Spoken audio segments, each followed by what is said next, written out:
बाहेरच्या लोंढ्यांमुळेच रेल्वे सेवा कोलमडली असा आरोप राज ठाकरेंनी केलाय। सगळे निवडणुकांमध्ये गुंतले, शहराकडे कुणाचंही लक्षच नाहीये, कोण येतंय कोण जातंय काही माहिती नाहीये असंही राज ठाकरेंनी म्हटलंय। तर रेल्वे मंत्र्यांनी राजीनामा देऊ नये, तिथे जाऊन बघावं असं राज ठाकरेंनी म्हटलं। मी गेले इतके वर्ष जे मी तुम्हाला सांगतोय की बाहेरून येणारे जे लोंढे आहेत आपल्या सगळ्या शहरांवरती आदळणारे, याच्यातनंच ही रेल्वे कोलमडली कशासाठी?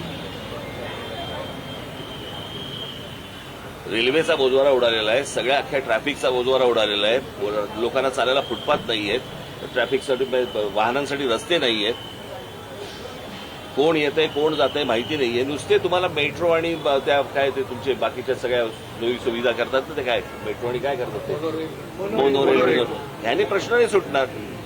अहो कसे माणसं घातील आतमध्ये गुदमरून मरतील,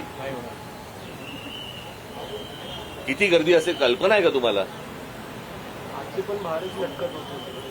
म्हणजे त्याची एक जागा बाबा बाहेर पडण्यासाठी पाहिजे, एक जागा आत जाण्यासाठी पाहिजे, काही नाही। जिथनं बाहेर पडतायत तिथनंच आत जात आहेत।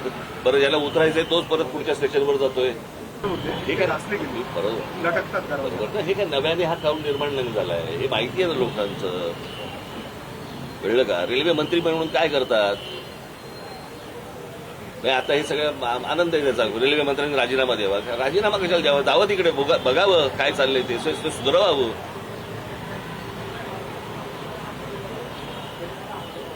संख्या वाढत नाही, अहो तुम्ही एकदा मुंबईच्या रेल्वेमध्ये प्रवास करून बघावं, मग तुम्हाला कळेल मी काय म्हणतोय ते।